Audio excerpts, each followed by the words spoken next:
All right, all right, all right. Happy Sunday once again. I decided to hop on and give this case some credence.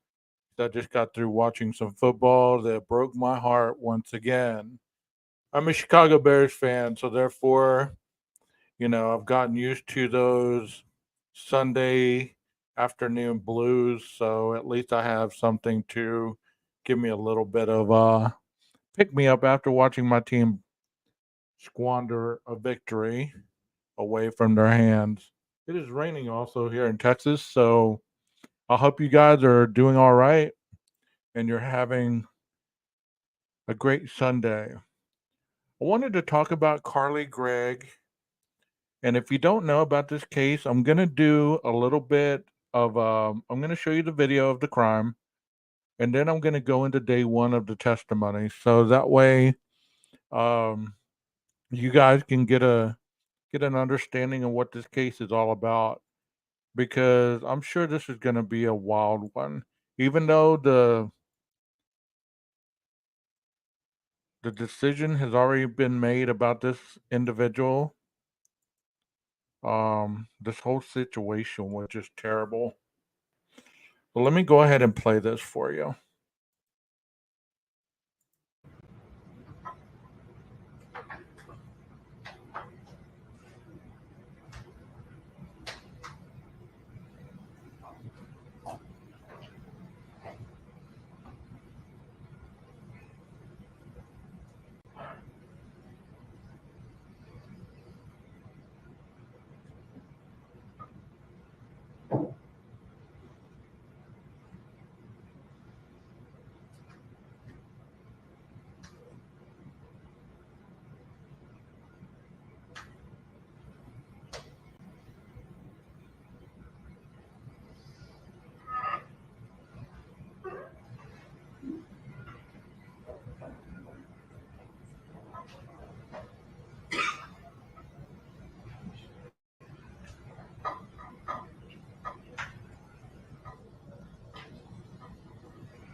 There's Carly.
So right before she texted her dad, they didn't show it on this one, but I've seen on another one where they show you hear the gunshots, and it's quite disturbing to say the least.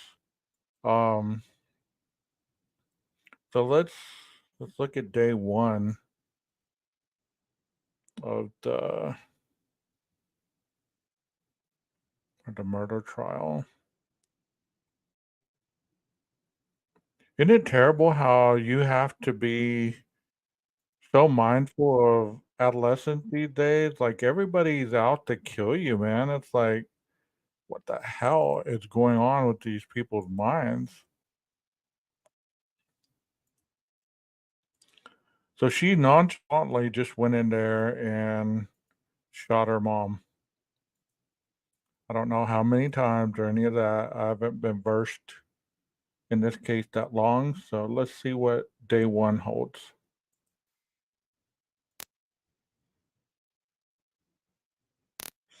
Hello, everybody in chat. Thank you for being here. Obviously, I made some individuals mad this morning with my live, so I don't know what's really going on. So this happened in Mississippi, huh? Here we go.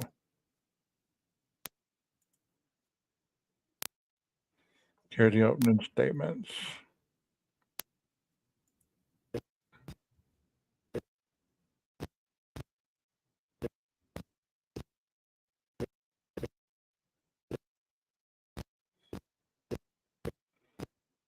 Audio issue.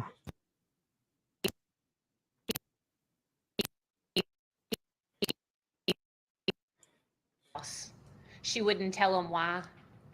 We believe that one of them's going to say he even offered to call 911, and she told him no. The evidence will also be that one of these friends did in fact come over to help Carly that day. She didn't know why, but she knew that her friend needed help, and she went to that home. We believe the evidence will show that when that friend arrived at Carly's house, that Carly walked to the front door, asked her, "Are you squeamish around dead bodies?" We believe the evidence will show that then she took that friend and showed her her dead mother laying on the floor. We believe the evidence will show that after that, she says, "I put 3 in my mom, and I got 3 more waiting for my stepdad when he gets home."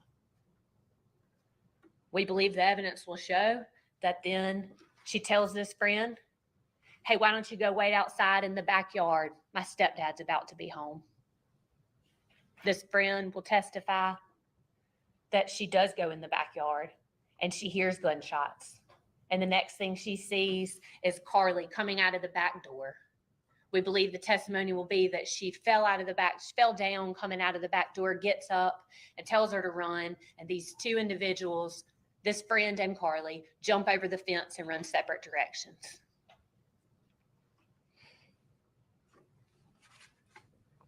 You'll hear testimony.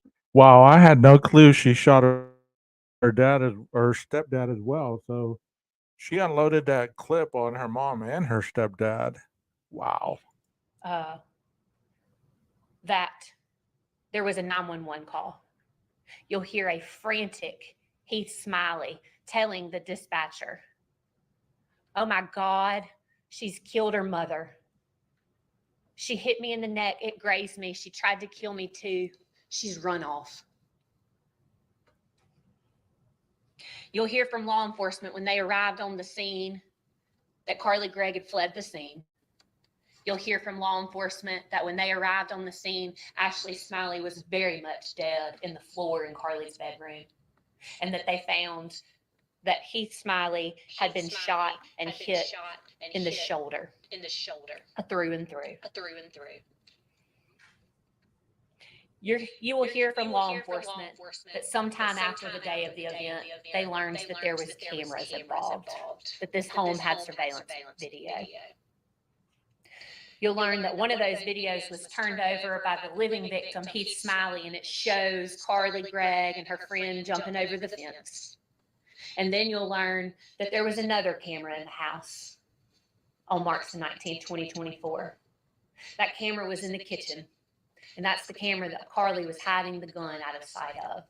And you'll hear that that camera was not in the kitchen when law enforcement got there, and it was not in the kitchen where it should have been when Heath Smiley got there. It wasn't until sometime later that that camera was discovered. Ladies and gentlemen, you will hear that Ashley Smiley's cause of death, gunshot wounds to the head. Ashley Smiley's manner of death, homicide. You will hear that Heath Smiley says, Carly Gregg is the one that shot at me. And on his 911 call, he said that she tried to kill him. You'll hear him say that he did not move that camera, the only other person living in the home. Ladies and gentlemen, you also hear from forensic scientists from the Mississippi Forensics Laboratory. You'll hear that both of Carly Gregg's hands tested positive for gunshot residue, both the right and the left. You'll hear that the .357 Magnum that was used to kill her mother and shoot her stepfather, they took swabs. They took a swab of the trigger, and they took a swab of the hammer. And you will hear that the DNA profile that matches those swabs belongs to Carly Gregg. Ladies and gentlemen, you will also hear that there were 2 projectiles removed from Carly Gregg's mother, Ashley Smiley. One in her brain, one in her neck. And that those projectiles were tested with ballistics, and that those projectiles matched the .357 Magnum that Heath Smiley took out of Carly Gregg's hand that day on March the 19th, 2024. And ladies and gentlemen, at the end of this trial, after you've heard the evidence, the state will stand before you, and we will ask that you find Carly Gregg guilty of murder, attempted murder, and tampering with physical evidence. 15 years old and did that much damage to 2 people in her family. Thank you, Your Honor. Does the defense wish to make its opening now, or do you wish to defer? The defense will go ahead, Your Honor. Opening statement by the defense. Good afternoon. I know it's been a long morning for you all, so I will try to do this as briefly as possible. This is not a whodunit case. We know who took action on March 19th to bring about the death of Ashley Smiley and the injuries to Heath Smiley. However, this is a why case. Why did it happen? Why did this exceptional child with no history of violence, who was loved by her friends, her teachers, her parents, who had a good home life, who loved her mother, why did she shoot her mom? Why did she shoot at her stepfather? The state would like you to believe the answer to those questions don't matter, but we know better than that. The answers to those questions is why we're here today, and it's what you're here to do. We believe the evidence will show that there were 3 victims on March 19th: Ashley Smiley, Heath Smiley, and Carly Smiley, and Carly Gregg, that they were all 3 victims. We believe the evidence will show that Carly had been suffering from a mental illness, that Carly was not aware on March 19th that she had a mental illness. Okay, so they're going down that route. Did she look mentally disturbed walking the dog out, or walking the dog back in, walking around, going to get the gun, and then walking in the room, and then coming back out and using her cell phone to text her stepdad? Did she look mentally impaired at that point? I didn't believe so to me, but I could be wrong.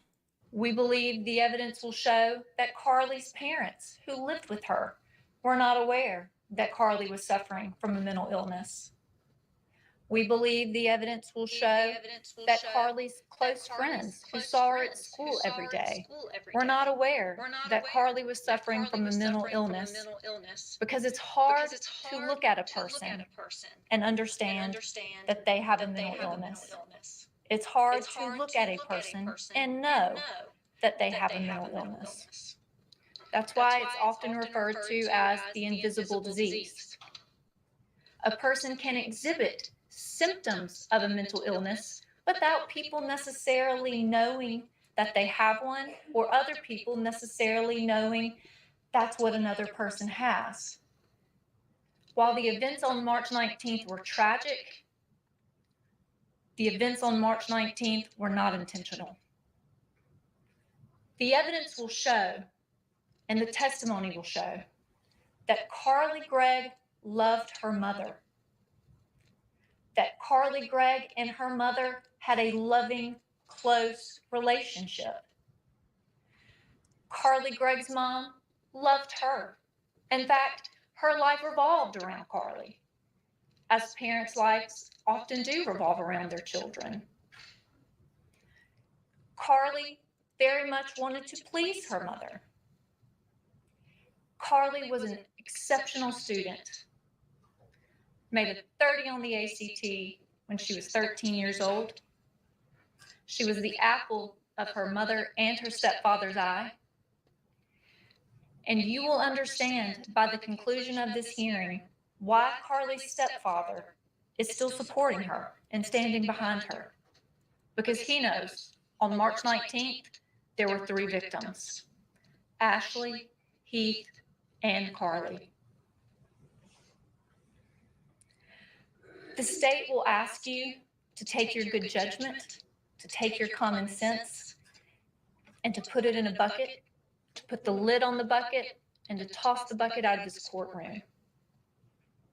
We implore you not to do that, to retain your common sense, to retain your good judgment, and to make sure that you are listening to the evidence as it's presented, because it doesn't matter how many witnesses the state puts on, their story is filled with inconsistencies because they're not telling the whole story.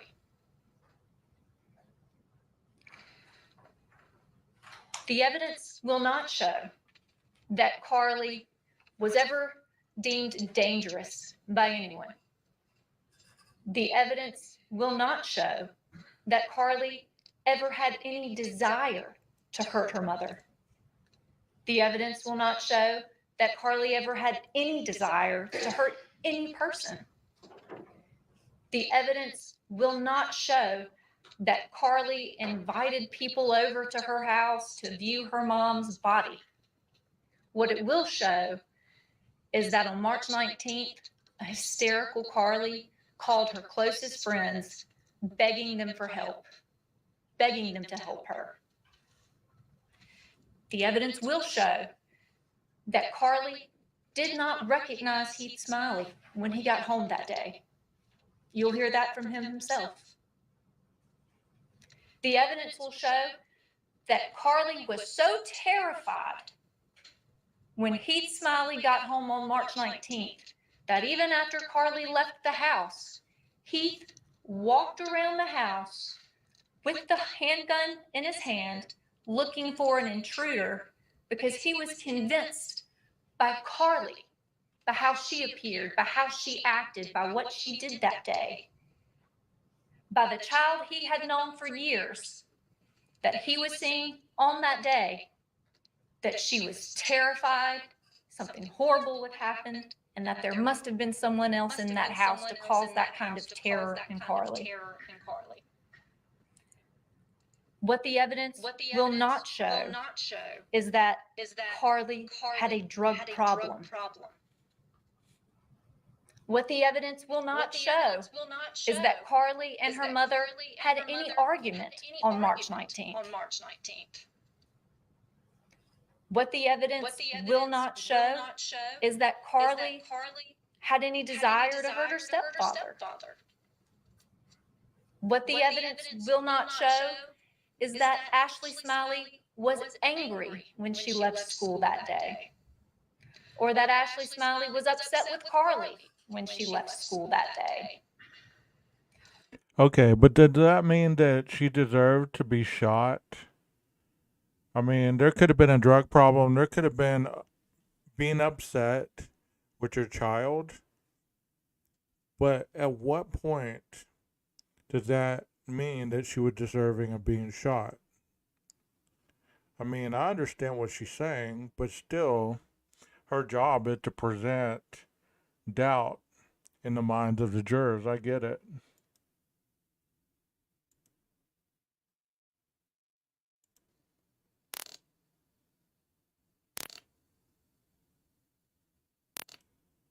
Carly was afraid she had the same mental illness that her father had.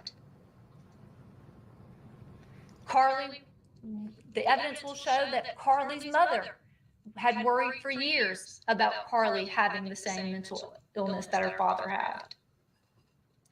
The evidence will show that Carly was very emotionally tied into her mother's emotions, and that Carly never wanted her mother to worry about her. The evidence will show that Carly was scared of how her mother would react to the knowledge that if Carly had the same mental illness that her father had. That doesn't sound like a child that doesn't love her mom. And that doesn't sound like a child who has any intention of hurting her mother. The state would like you to believe that it's normal for a child to go home from school one day with their mother, who they love, and shoot her, but nothing's wrong. It was just marijuana. Or because she was on social media and her mom didn't want her on social media. But again, we ask you to retain your common sense and to retain your good judgment, because we know that just doesn't make sense. And at the end of this trial, if the state's case still leaves you feeling like their version of events just doesn't make sense, then you must return a verdict of not guilty. State may call its first witness. State calls Kevin Collins, Your Honor. Your Honor, Mr. Williams, approaching, sorry, yes.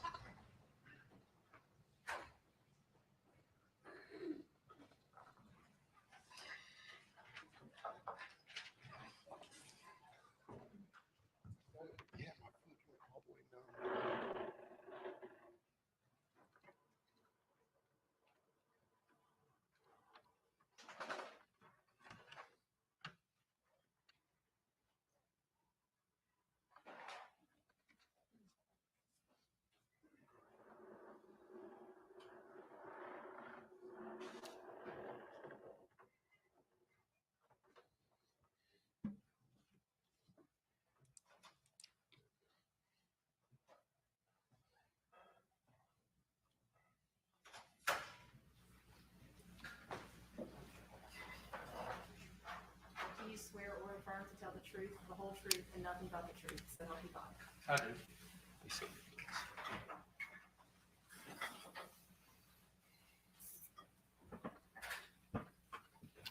Adjust yourself up to the microphone. Yes. Do you understand that you're now under oath and your answers to be sworn answers of fidelity and perjury? Yes. All right.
May I proceed, Your Honor? Yes. All right. Good afternoon, sir. Would you please introduce yourself to the jury? My name's Kevin Collins. And Mr. Collins, where do you work? I work Rankin County Sheriff's Department dispatch. All right. And you say dispatch. Explain to us just a little bit about what dispatch is and what you do as part of your job responsibilities. Basically, we take all the incoming calls from the county and the community, even some from the cities for emergency situations, and we dispatch proper personnel, whether it be medical, fire, law enforcement. And how long have you worked for Rankin County Sheriff's Office in that role? I started in Sheriff's Department February 7th, 2022. Okay. And before February of 2022, did you have any experience working in that role in any other for any other departments or agencies? Yes, I did. Okay. Can you tell the ladies and gentlemen about that? I started with Hines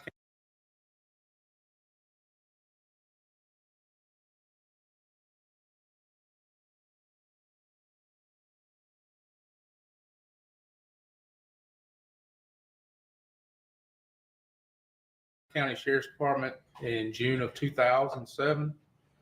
I worked 2 years at the city of Flowood, and then I worked Yazoo County E911, a couple years at Mendenhall Police Department, and then the last 6 years before I came to Rankin County, I was a supervisor at the city of Florence. And you talked about some of your job duties and responsibilities. As part of your responsibilities and duties, do you dispatch fire services? Yes, we do fire services. Do you dispatch police? Yes, EMTs? that is done through Pafford. Okay. Who contacts Pafford in the event that EMTs are needed? We transfer the caller. In the perfect situation, we transfer the caller to Pafford so they can ask the proper questions. Okay. And I understand that over the years, maybe some of the training. To answer your question, Rondi, I believe at first when the criminal justice process was created, I'm sure it wasn't about manipulating the facts, but over time it has become so sensationalized that it seems like the better the presentation you get, the more involved you appear to be in your presentation, the more it proved to the jury of the innocence or guilt. And it shouldn't be that way. It should be about the evidence. Requirements have changed, but whenever you became a dispatcher, what were the training requirements in order to become a dispatcher? Within the first year, you had to go through a 40-hour basic certification class plus a 8-hour ride along with each department that you dispatch, whether it be fire, law enforcement, medical. Every continuous year, you have to do 48 hours in 6 different subjects for every 3 years Okay. to recertify. So did you do those initial requirements back whenever you started? Yes, I did. Okay. Did you ride along with those different agencies that you dispatched? Yes, I did. All right. And have you kept up your continuing education hours throughout the years? Yes, sir, I have. And who are you certified through? Who keeps up with that? Board of Standards and Training through the state of Mississippi. Okay.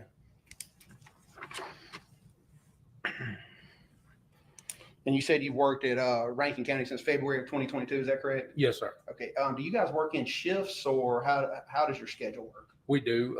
My shift is 7 a.m. to 7 p.m.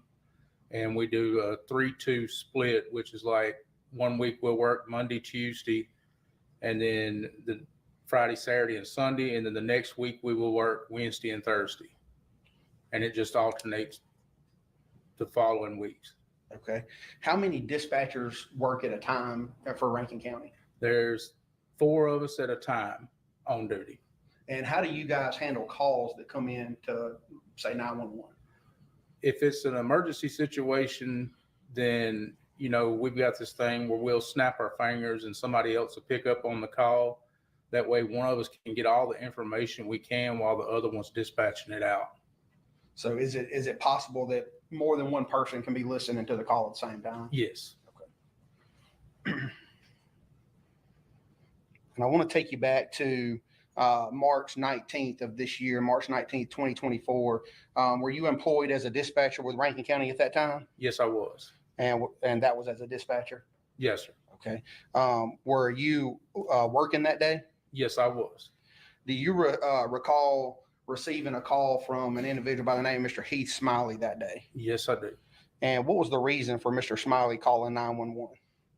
He called because he had been shot. At first, he said he had grazed the neck.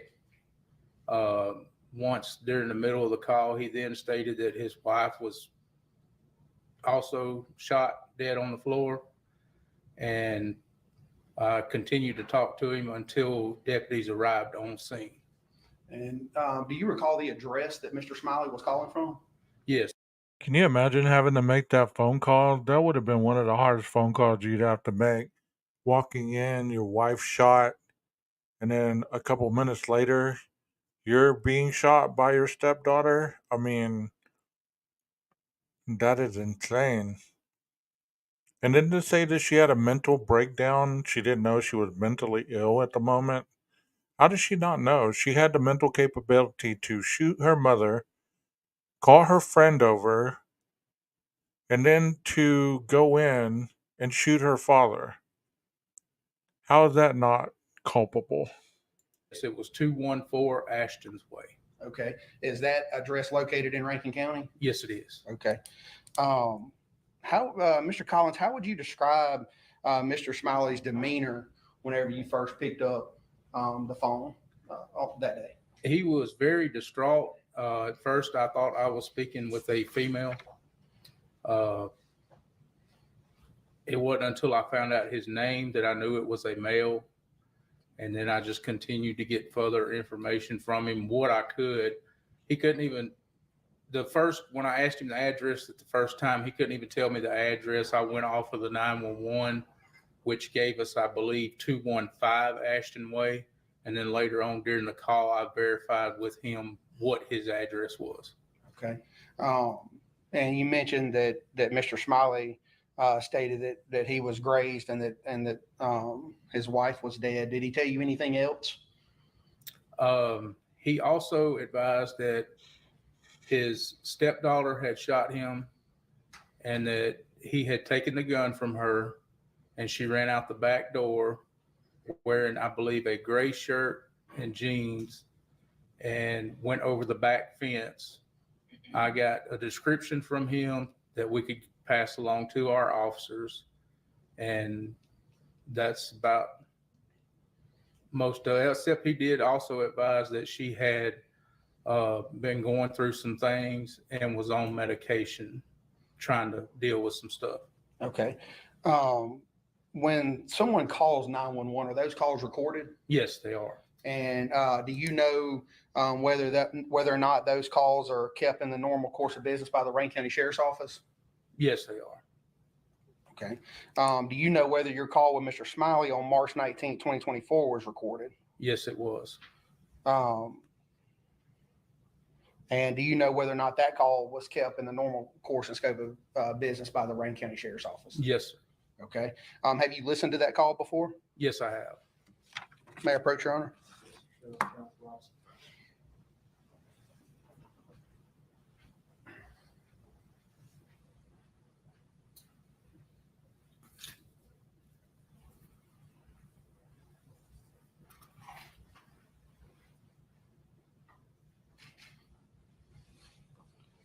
Mr. Collins, I handed you an item. Do you recognize that?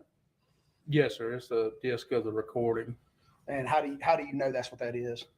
because I initialed and dated it. Okay. Have you watched or listened to that call before? Yes, I have. And you said there are some initials on there. Are those your initials? Yes, sir, they are. Whenever you listened to that call, did it appear to be altered or edited in any way? No, it did not. Okay. Your Honor, at this point, we would move this disc in as State's Exhibit 1. Any objection? No objection, Your Honor. Be admitted S1, all purposes.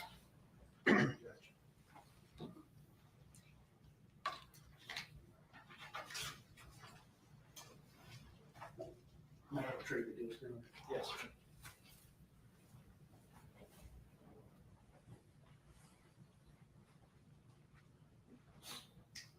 And Mr. Collins, you mentioned that you listened to this. Is this a complete call recording of the call with Mr. Smiley that day? Yes, it is from beginning to end. Okay. Your Honor, may I Publish this for the jury, please. Yes, sir.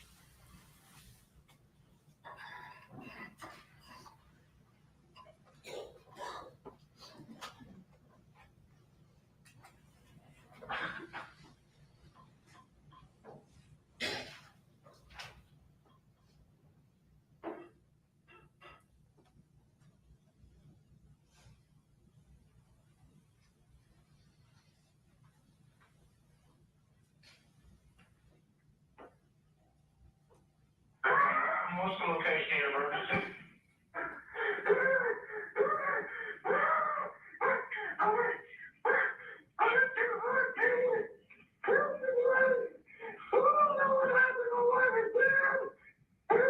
What daughter tried to shoot me?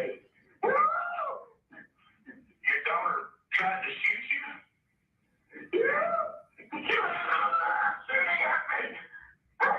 Where is she at? She ran away. How old is she? 14. 14? Okay, ma'am, stay on the phone. Ma'am, stay on the phone with me. Just calm down. What's your name? Smiley. Okay, calm down for me. Give me your name again. Heath Smiley. Heath Smiley? Yes, sir. All right, mister, what's your phone number you calling me from?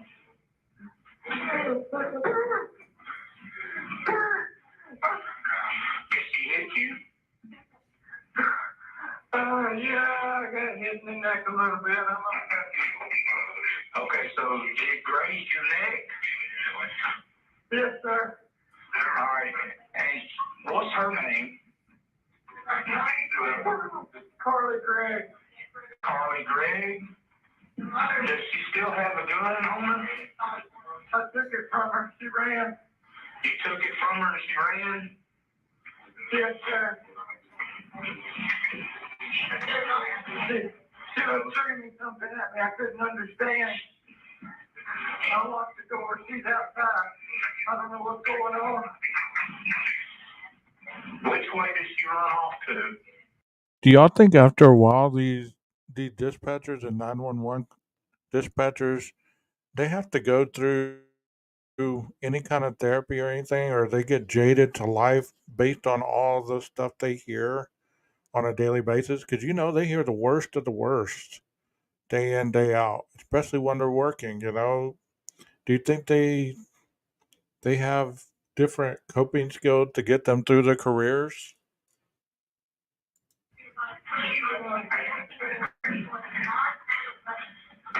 She ran into the backyard and went over a fence.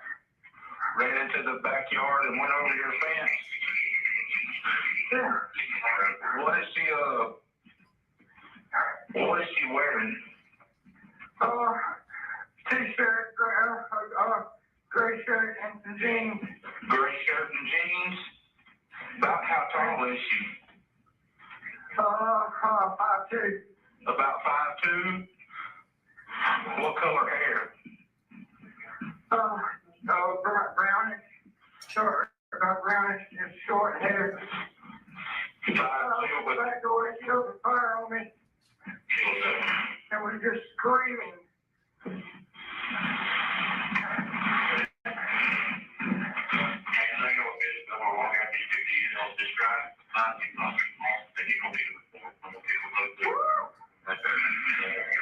Okay, just calm down for me. We got everybody headed.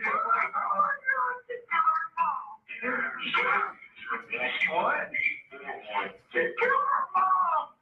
She killed her mom? Yeah, that's what I'm screaming about. Where's the mom? When I do this, she tried to kill me. Where's the mom?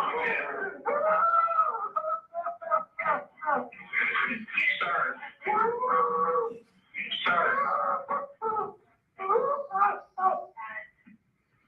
Sir.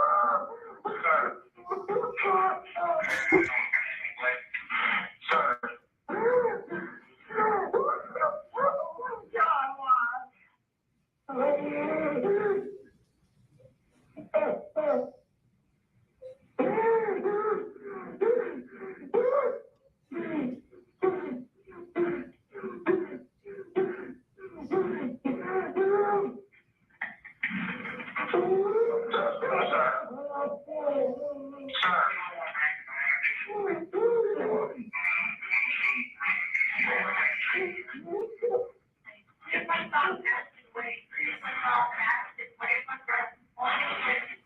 I'm going to get sir.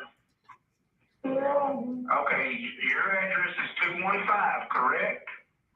214. 214. His address is 214. Okay, sir. Where's your wife? She's dead on the floor of my stepdaughter's room. She's on the floor in your stepdaughter's room?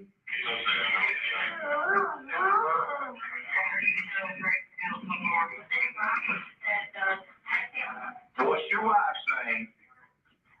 Ashley Smiley. Ashley Smiley?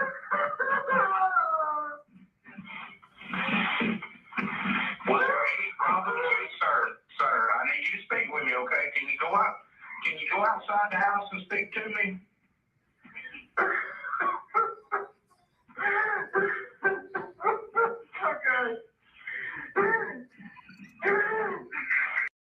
You're sure right, Rondi. Good grief. I keep resetting this thing. It's annoying me. Ma'am, stay on the phone with me. Just calm down. What's your name? Smiley. Okay, calm down for me. Give me your name again. Heath Smiley. Heath Smiley? Yes, sir. All right, mister, what's your phone number you calling me from?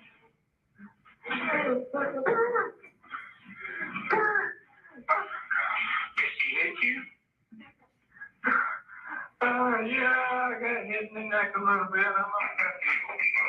Okay, so did it graze your neck? Yes, sir. All right. And what's her name? CARLY GREGG. CARLY GREGG? Does she still have a gun on her? I took it from her. She ran. You took it from her and she ran? Yes, sir. She was screaming something at me I couldn't understand.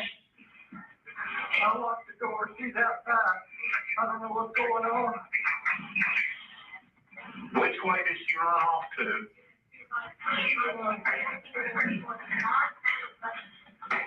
She ran into the backyard. And went over a fence.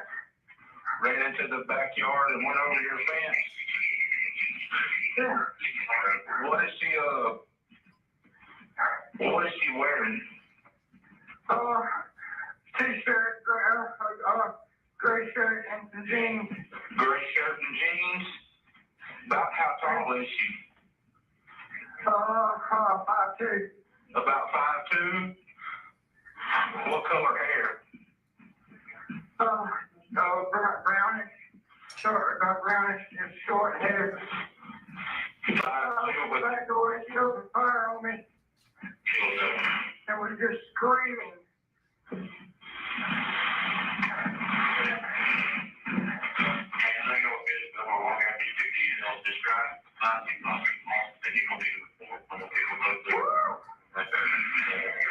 Okay, just calm down for me. We got everybody in. She what? She killed her mom. She killed her mom? Yeah, that's what I'm screaming about. Where's the mom? When I do that, she tried to kill me. Where's the mom? Sir.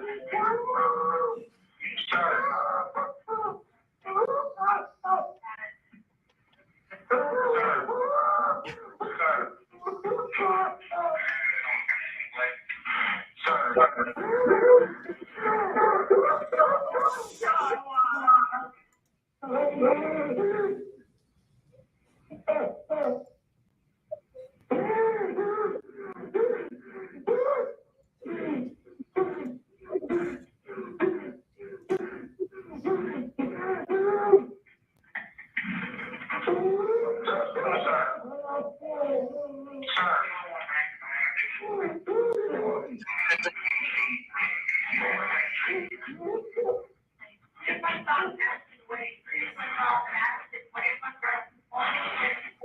I'm going to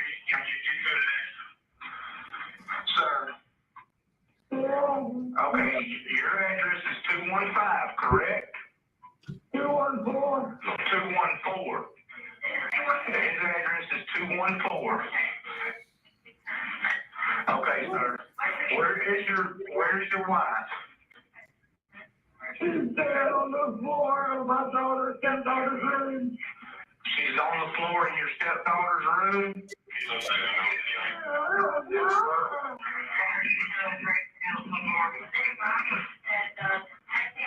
What's your wife's name? Ashley Smiley. Ashley Smiley?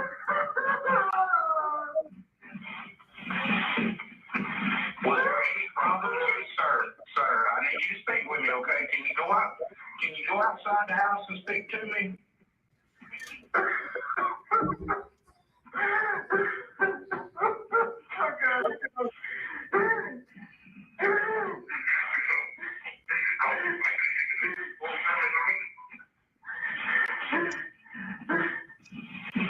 Okay.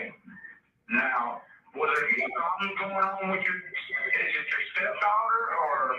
It's my stepdaughter. And her mom. I don't know what's going on. The stepdaughter's been in therapy for a little while, trying to work out some problems in the home. And that's distracted.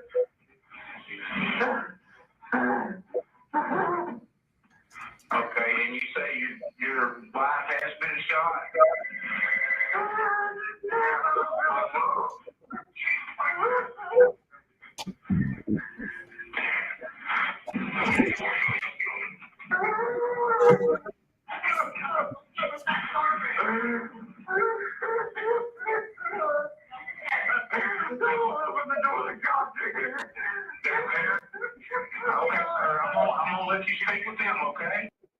That guy's having to relive this. His lower lip is quivering. I don't blame him. Speak with him, okay?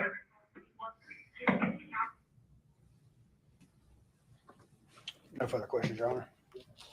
Does the defense wish to use the projector for cross-examination? The defense has no cross-examination. All right, you may step down, sir. Are you going to use that with your next witness? Yes. Before we go to the next witness, any jurors need a restroom break? All right, state may call its next witness. State calls Deputy Hunter Lewis, Your Honor.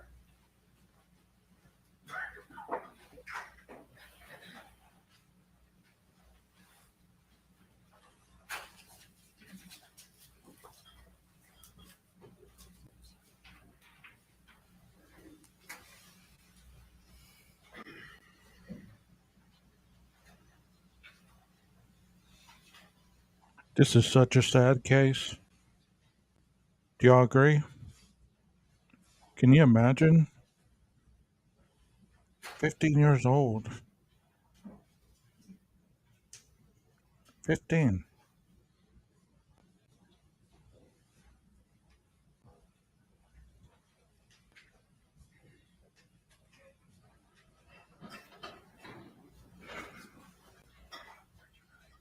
Do you swear or affirm to tell the truth, the whole truth, and nothing but the truth, so help you God? Have a seat. Adjust yourself up to the microphone. Do you understand that you're now under oath and your answers will be sworn answers of the penalty of perjury? Yes, sir, I do. All right, you may proceed. Thank you. Good afternoon, sir. Would you please introduce yourself to the ladies and gentlemen of the jury? Hunter Lewis, All right, Hunter, and where do you work? Rankin County Sheriff's Office, All right, and what role do you work at the sheriff's office? patrol. All right, and as a patrol deputy at Rankin County, what do you do on a daily basis? I answer 911 calls and assist the public when they call for assistance. Okay. How long have you been in law enforcement? 9 years. Okay. Have you worked anywhere other than Rankin County, or have you been at Rankin County all 9 years? Yes, I've worked other places. Okay. Where else have you worked? I worked at Hines County, Flowwood. And where did you start? Did you start at Hines County? Yes. Okay. What kind of training did you go through in order to become a certified police officer? Went to Mississippi Law Enforcement Officer Training Academy. Okay. And approximately how long was that training? 12 weeks. As a patrol deputy now at Rankin County, do you complete any kind of ongoing training or continuing education? I do. And tell us just a little bit about what kind of training you go through. We have to do annual training yearly throughout the year. Okay. And what kind of topics does that annual training cover? Just different aspects of the job. Okay. Is it related to patrol or is it investigations? Tell us just a little bit about it. Patrol. Okay. Now, I want to take you back to March of this year, specifically March 19th, 2024.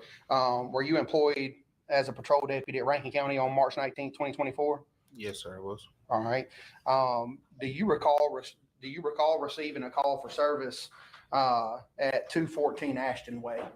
Yes, sir, I do. Okay. Is that in a subdivision or where is that? It is. What subdivision is that? It's in Farmington Station off of.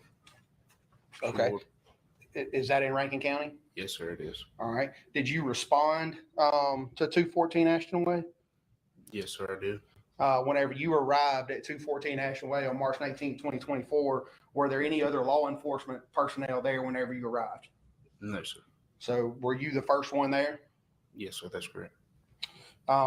Whenever you arrived on scene that day on March 19th at 214 Ashton Way, just tell the ladies and gentlemen of the jury what you observed whenever you got there. When I arrived, the door was locked, but I could hear somebody screaming and highly upset on the inside of the house. Okay. Did you later find out who was inside the house? Yes, sir, I did. Who was that? He's Smiley. At any point, did Mr. Smiley come outside or tell us what happened next? Yes, I knocked on the door several times, announced who I was, and then he opened the door. Can you describe Mr. Smiley's demeanor that you personally observed? He was hysterical, highly upset, crying. Okay. Whenever he came out, tell us what happened next. He fell to the ground on the porch just outside the front door once, and then I asked him where his wife was. He said that she was inside on the floor. What information, I'm sorry to interrupt you, Deputy Lewis, what information, if any, had you been provided by dispatch? Just advised that there had been 2 people shot inside the residence. Okay, so you stated that Mr. Smiley came outside, then and you spoke to him briefly. Then what happened next? After I spoke to him, I went inside to check on the other party, and she was deceased inside the bedroom. Okay. And then did you do anything to Miss Smiley whenever you encountered her inside? I did. I initially checked for a pulse, and I couldn't feel a pulse, so I looked the towel to see what kind of see what had happened, and that's when I noticed she had been shot in the face. Okay, you mentioned a towel. Tell us, we haven't heard that before, so tell us what are you talking about? You lifted the towel. Whenever I entered into the bedroom, she was laying flat on her back with her arms crossed with a towel over her face. How were her arms crossed, if you recall? Across the top of her chest. Okay. And did you later confirm the identity of the female inside? I did. And who was that? Ashley Smiley. Okay. After checking Miss Smiley's pulse, what did you do then? Then went back outside. I radio dispatched and asked them to have medical come on in, and went back outside to where Mr. Smiley was. Okay. Whenever you got back outside, were there any other law enforcement officers there at that time? There was one close. Okay. And who was that? Deputy Dustin Smith. Okay. And once you returned back outside and encountered Mr. Smiley again on the front porch, what happened after that? He told me who had shot him and what she was, and gave me a description of what she was wearing. And who did he tell you shot him? His stepdaughter. And what type of, did he identify her name? That is a good question, Rondi.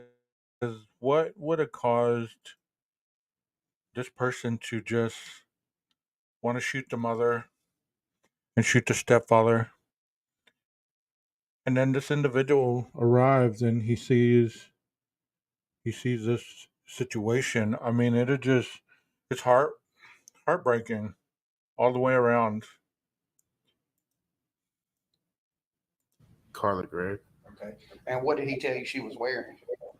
She was wearing. Hey, Leslie and Billy, I can't happy recall Sunday. exactly what he has told me. And then after that, what did you do next with that information? Radioed to the units that was responding. Okay. Did Mr. Smiley ever say anything about a gun or anything like that? He did. Okay. Tell us about that. He advised that the gun that was used was laying on the counter and there was one live round in the cylinder. Did he say what type of gun it was? 357. So much. Okay. And then what'd you do after that, if anything? I let the other officers know that about the weapon and then had the crime scene taped up. Okay. And so how long did you stay out there that day? Until the coroner's office took possession of Miss Molly. Okay. And after, at some point, did investigators get there? What happened with that? When they arrived on scene, they started taking photographs and processing the scene. Okay. Now, Deputy Lewis, as a patrol deputy with Rankin County, do you wear a body worn camera? Yes, sir, I do. And tell us, when do you activate your camera? Anytime dealing with the public. Okay. On March 19th, 2024, whenever you responded to 214 Ashland Way, were you wearing body worn camera that day? Yes, sir, I was. And did your body worn camera, in fact, did it record what happened whenever you arrived there on the scene? Yes, sir, it did. Do you know whether that body worn camera footage is kept by the Rankin County Sheriff's Office? Yes, sir, it is. Since March 19th, 2024, have you reviewed that footage? Yes, sir, I have. Okay.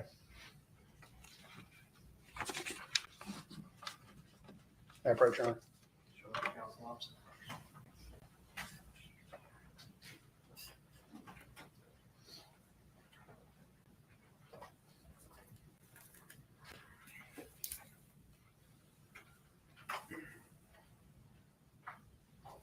Big boys in Mississippi.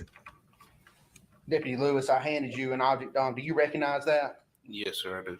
And what is that? It's a copy of my body cam footage How do you know that's what that is? because I initialed it after I watched it. Okay. So you watched that and initialed it. Yes, sir, I did. All right. That the footage that you watched on there, is that a true and accurate depiction of what your body cam recorded on March 19th, 2024 at 214 Ashton Way? Yes, sir, it is. Had that video been edited or altered in any way? No, sir. Your Honor, at this time, we would move this in as State's Exhibit 2. Any objection? No objection, Your Honor. Be admitted without objection, S2.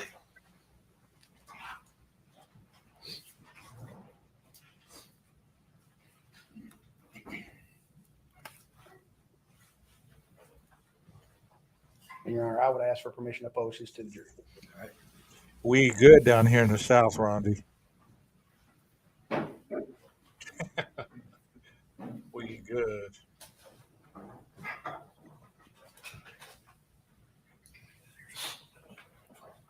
There are some big boys.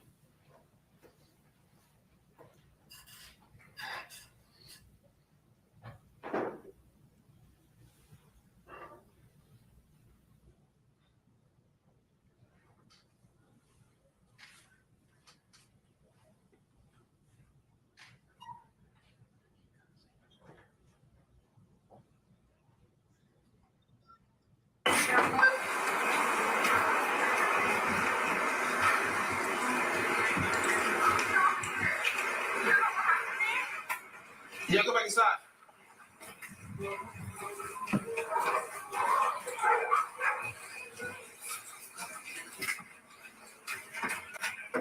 Sheriff's office!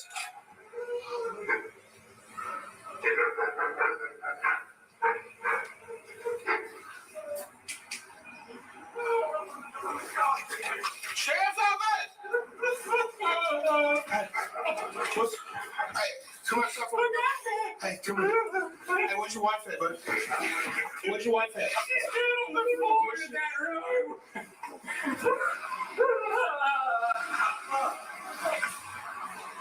She's where?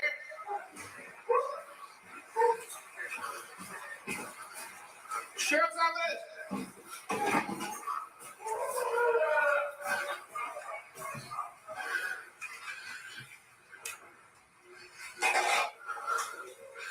Hello?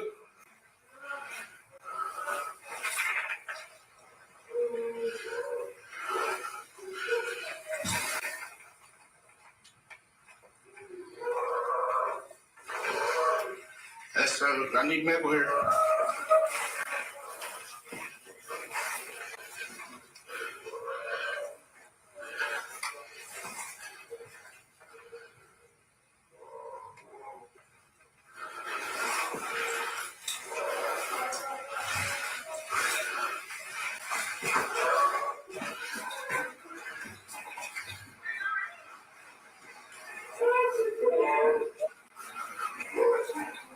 Man, I need you to get up.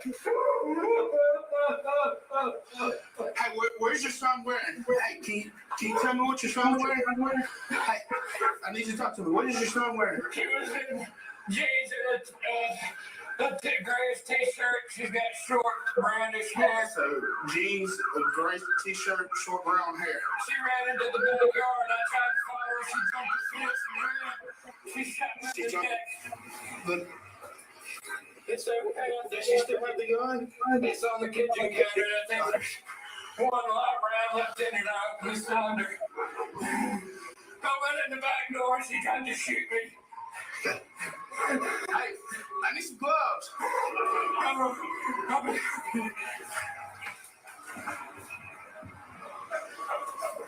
Hey, he's saying that she ran towards Magnolia Place.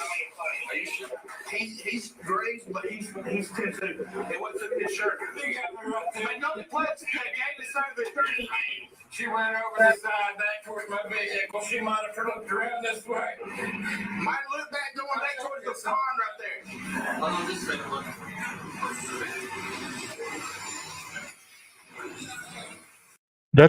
That's why it's so aggravating when I think of other cases and when people minimize the effects of the police and the first responders and the investigators and all the people involved, the witnesses and all that stuff.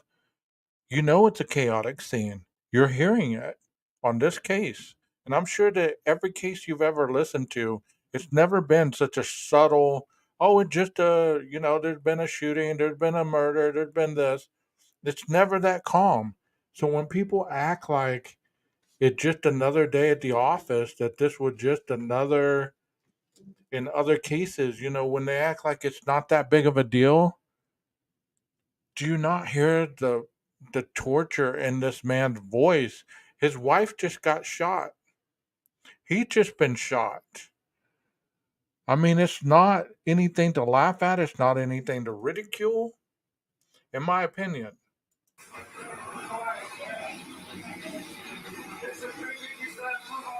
She does not have the firearm. The firearm is here at the house. He's been great, but he's 10-2. And he really not got she's laying in the floor with a towel.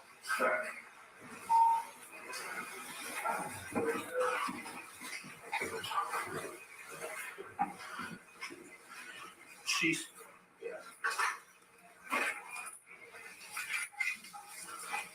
that's all right. That's it. So.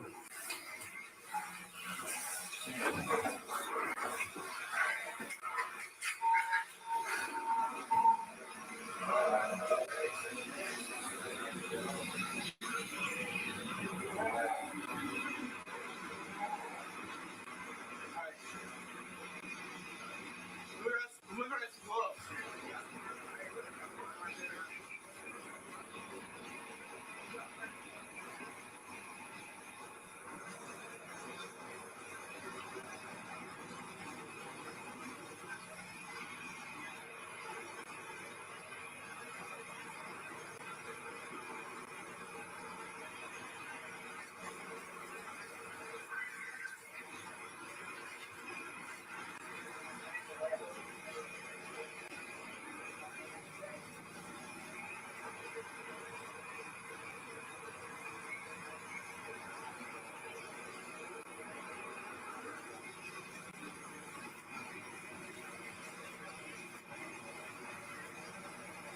do me a favor?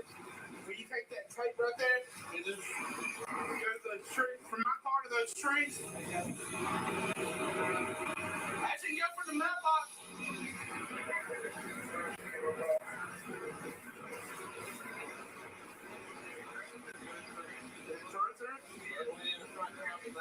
It's a 357.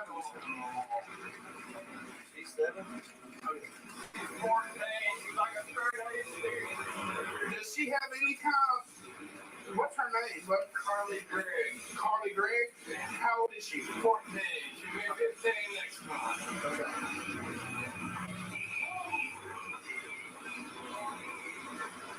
So she was 14 when she committed the crime.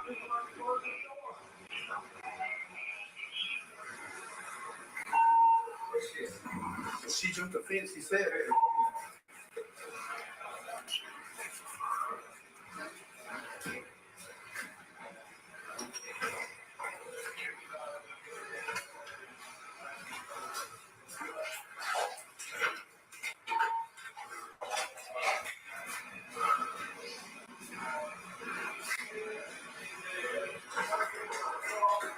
She didn't go out the back door. Is he the only one? No, we got one. She's in that one. The back door is locked. She did not go out the back door.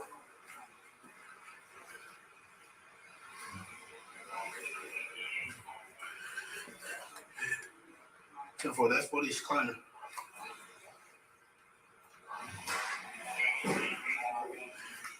Gray shirt, blue jeans, short brown hair. And y'all do believe that all these audios are evidence, right? To say there's no evidence in some of these other cases, body cams, photographs, all that stuff is evidence. So this body cam audio and video is evidence. So that's why they're playing it in the court.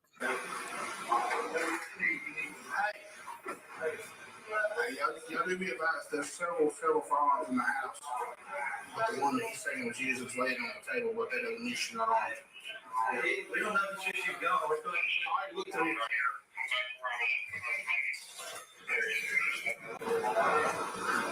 You going? Yeah, I got it.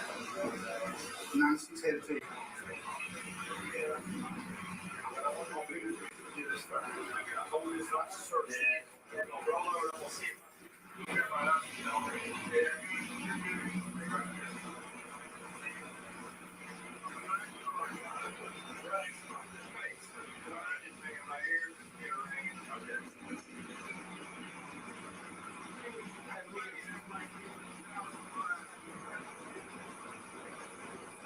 There was a white male walking in whenever I was coming in.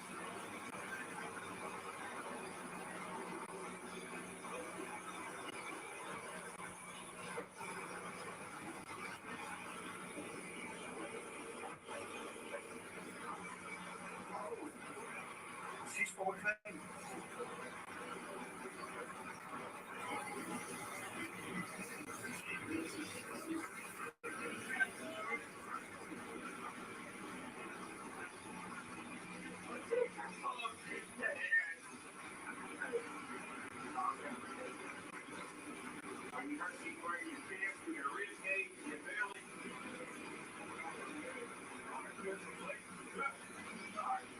Hey, buddy, listen to me, okay?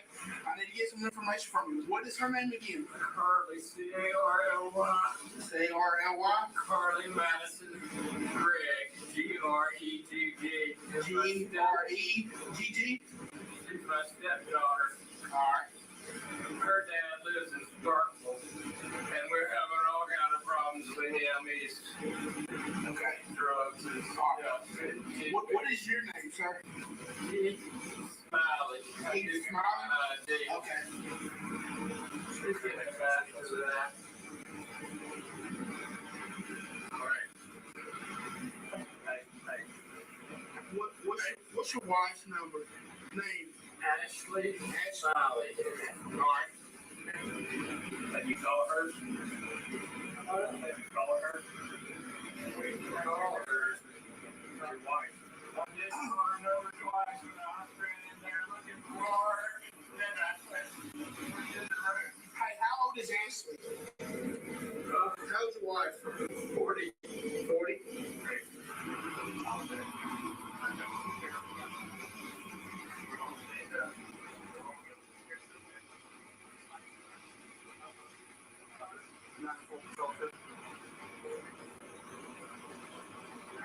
you to find Ashley Smiley. Ashley Smiley, 40 years of age, white female. Also, I got 27 for the other victims. 801-151-492.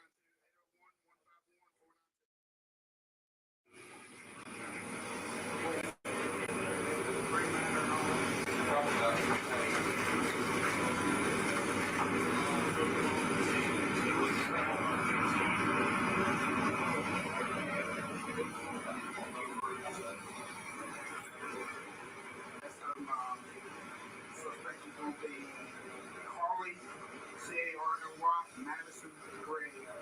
Okay, I'm gonna pause it right here. And we'll get back to this probably at another time. I want to play the video of her running out the back of the house and how the camera caught her. Here we go. Because I know court trials can be like boring. Let me show you this.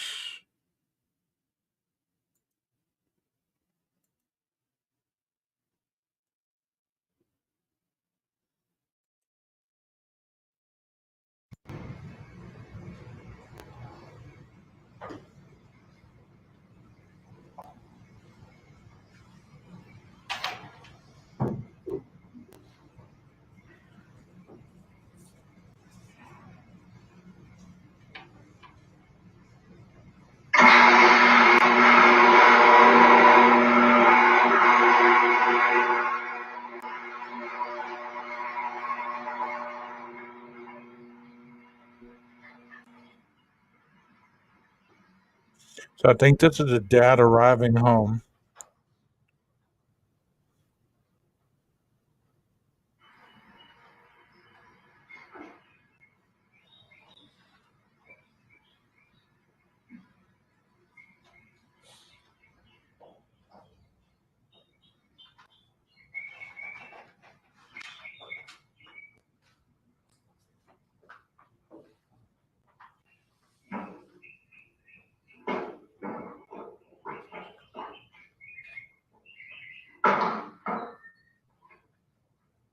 There she is.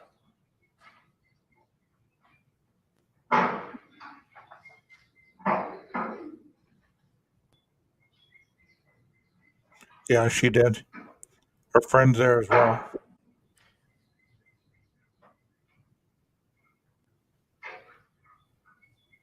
So I wonder if this is the whole thing. This might be the whole crime.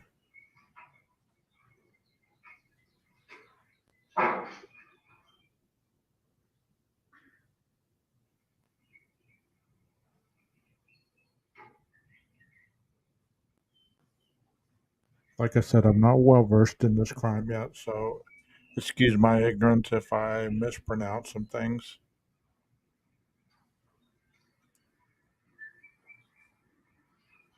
Hi, PKC.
Yeah, there she ran out of the house.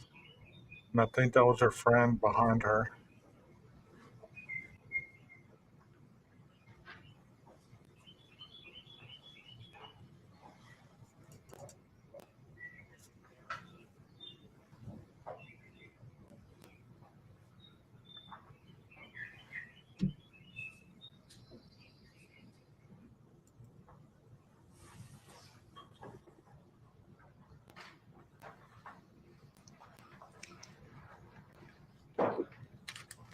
Mr. Smiley, is that a true and accurate representation of what you recall once you got home that afternoon? Yes. Who was that screaming that we heard on the video? It was Carly screaming, and you heard me holler, "What's the matter?" And what about seeing Carly made you ask her what was wrong? I could immediately tell that something was bad wrong with Carly. Just the screaming, her eyes were just huge. She looked like she was terrified. Have you ever heard Carly scream like that before? No. Have you ever seen Carly look as terrified as she did on March 19th before? No. Would Carly have any reason to run from you? No. Mr. Smiley, can you describe the full floor plan at your house? I guess it's what you call a split. And it's got kind of on the north end, some master bedroom, bath, and closet. Living room and kitchen kind of in the middle. And then on the other end, there's two smaller bedrooms that share a bathroom in between the two.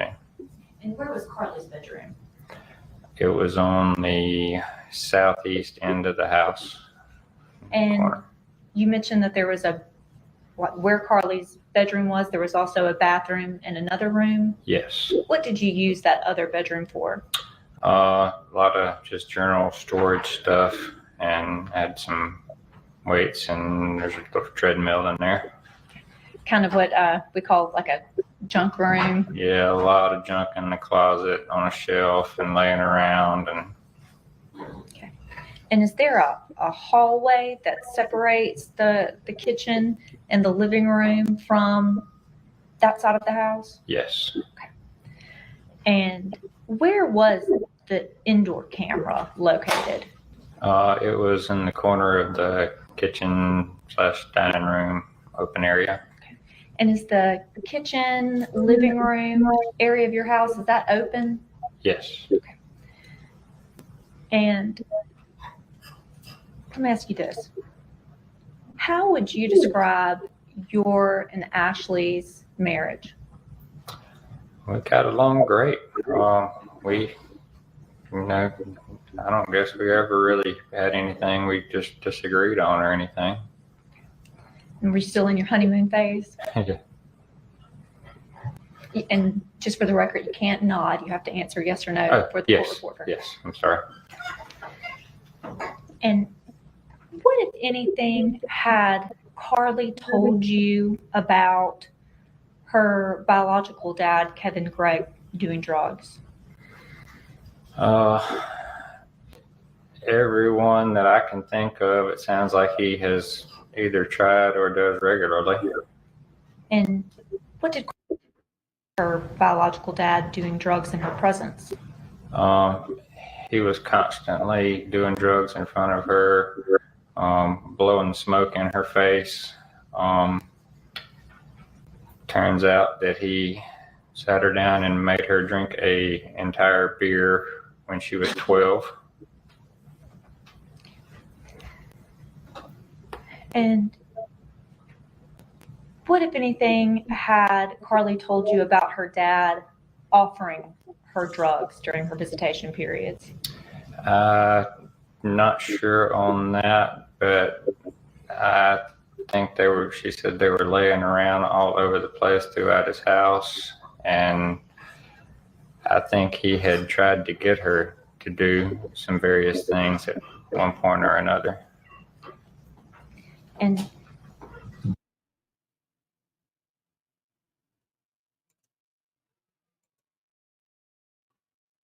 Very tragic. Very tragic. You know,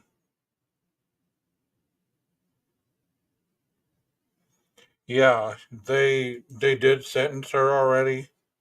I saw the sentencing in these videos. I wanted to recap some of this stuff because I thought it was interesting because I just saw the video the other day of her in the kitchen And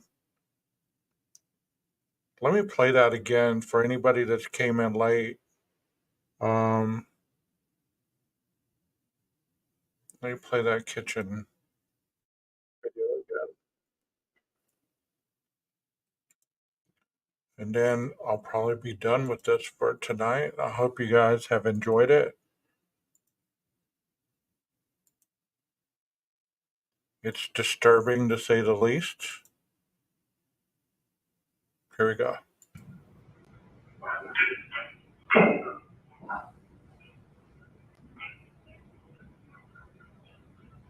See, she had the gun behind her back right there.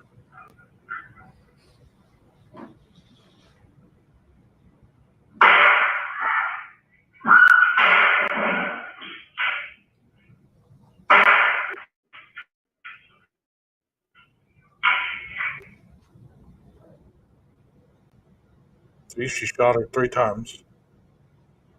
And she said that she had the other 3 shots for her stepdad. So right here, she's protecting him. So I guess when that blue truck drives up, I guess that's the stepdad, and she waits for him to come in and starts shooting at him.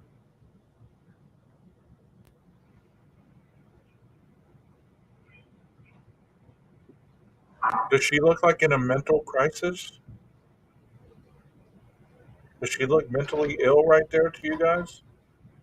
And I know the defense attorney says, well, you can't tell if somebody's mentally ill, but does she look mentally ill?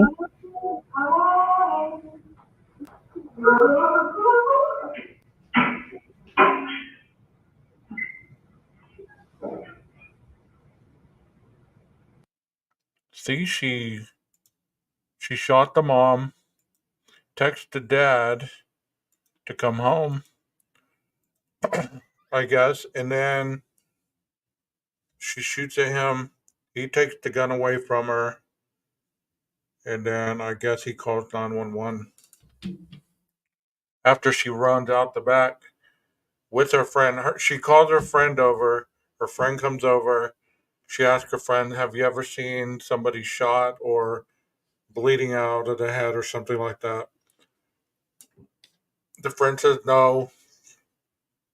I don't know if she shows her, but as soon as the dad comes in, she shoots at the dad. The dad takes the gun. He calls 911. CARLY and the friend run off, jump the fence, and then go ultimately and get caught. You're right. The word is methodical. Whether or not she's in mental health crisis, she was zoned out. In my opinion, this was planned and premeditated. Because when we saw her get out of the vehicle, remember at the very beginning, it stated that one of the attorneys stated that she had an issue with her mom after school.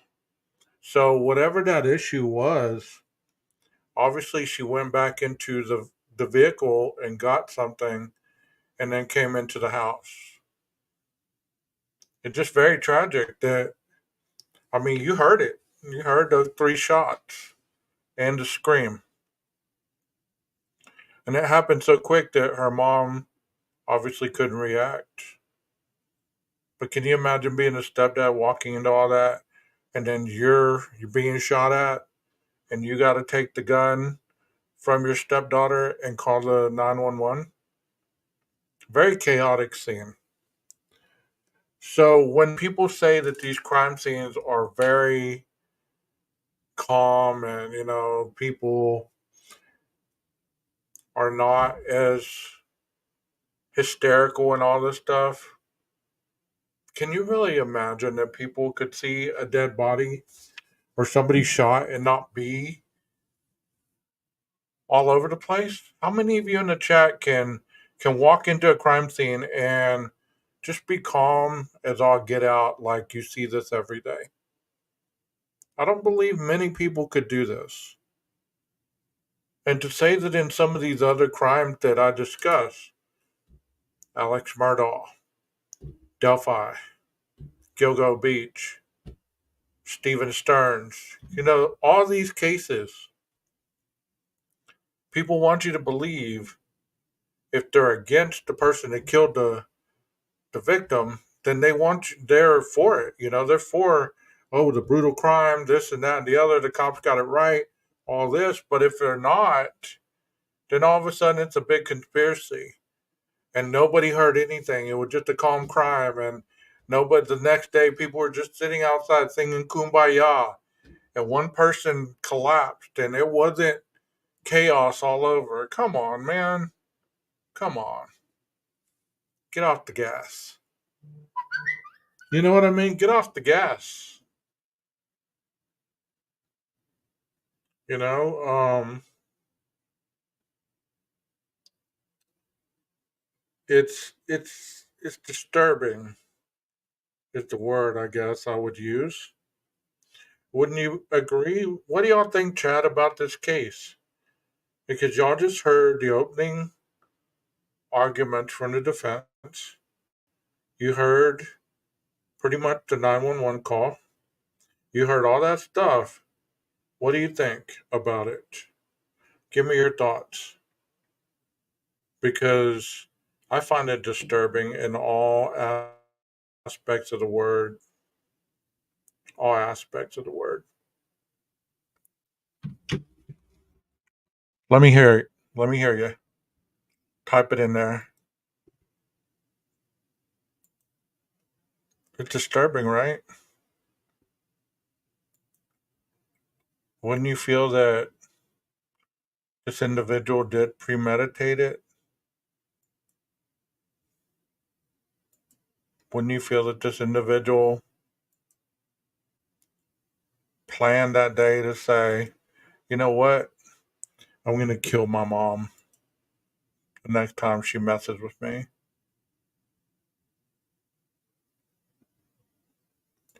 And I'm going to try to play more of this. Yeah. Where did she get the weapon from? Will she go to women's prison and just off one side? Yes, if she was tried as an adult, she will. She even thought it was cool enough to share the experience with a friend. You're right. You're so right. And that is the sad part of our society these days is that life is just not really respected much anymore. Want to give Jeff H a shout out? What do y'all think about this? Pretty cool, huh? Says, can you dig it? If you can't dig it, buy you a bigger shovel. What do y'all think about that? I read somewhere they can't diagnose someone under 18 as a sociopath. They usually use the word oppositional defiant. Oppositional defiant disorder. Yeah, we do need to know if she had a therapist. And I will dig into all that a little more tomorrow. Maybe I'll do a second part to this. I still got to finish the Murdaugh and I still got to finish the TikToker.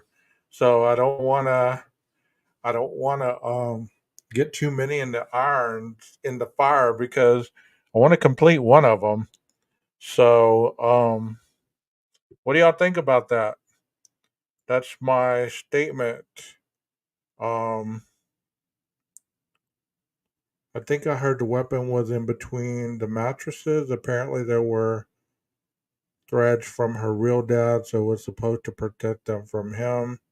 Did you notice what's on the skeleton shirt pocket?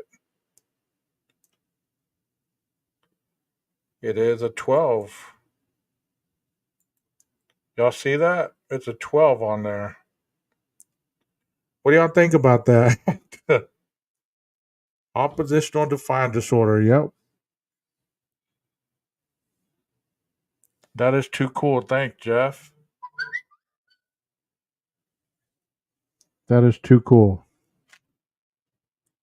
It's a 12. It's a 12 for 12 gauge. What do y'all think about that, guys? Can you dig it? If you can't dig it, buy you a bigger shovel. This is awesome. I like it.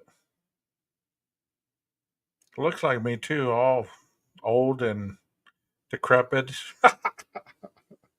I'm really not old and decrepit, but that's funny looking. So, typically Unique says she hid the gun from the camera. She knew what she was doing. You can say gun on here. It's cool.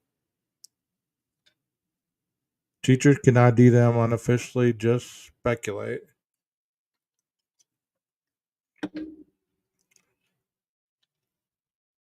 Yeah, you can tell somebody that's really oppositional defiant based on their behaviors, their ability to not want to follow rules and all that good stuff. So yeah, it's oppositional defiant disorder. And then when they turn into an adult, then we bump them up into socio and psycho. But I'm curious to know if Carly was doing drugs or if she was drinking or she was doing any of that. It's interesting to find that out. Does anybody in chat know that?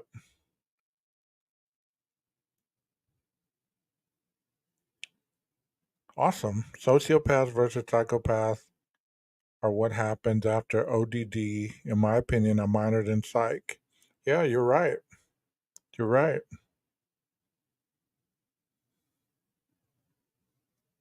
That's interesting that these children are being raised in an era where they believe that they can erase any problem with a firearm or a knife or anything that they can find to eliminate the problem. They have no compassion for their parents, it appears, in my opinion. So thank you so much for joining me today for the second live of the day. Have y'all watched the first one this morning? It was quite controversial. And like I said many times in the one this morning, I wasn't trying to attack anybody. I was just merely stating my own truth. Whether you believe it or whether you don't, that's up to you. But the sad part is, many times we follow things because we believe the person that's guiding us is going to guide us to the right direction.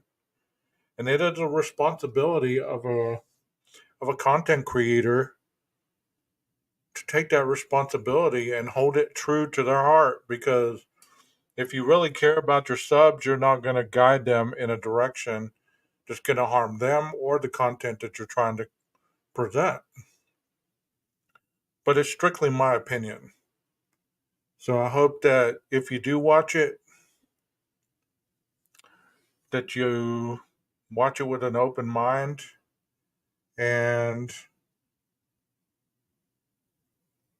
you understand where I was coming from. But this is all I have for today. I'm about to head to the gym for the second time today, so got to go work some stuff off. You guys have an awesome rest of your Sunday. If you are football fans, enjoy the rest of the football Sunday. And once again, thank you so much for joining me in my channel. And I hope you appreciate what I do. Because I really try hard to present some good stuff. I've had 2 officially diagnosed ODD students that I taught. It was so hard. Yeah, exactly. They are hardcore. They are hardcore. And that's why you have to be mindful, especially in that profession, because for a young individual to get a firearm these days is not difficult at all. And all they have to do is be mad at you and one day snap and show up to where you're at and start unloading. You got to be safe out there and be vigilant of your surroundings. And once again, thank you so much for being here. ODD is oppositional defiant disorder. And thank you for being here.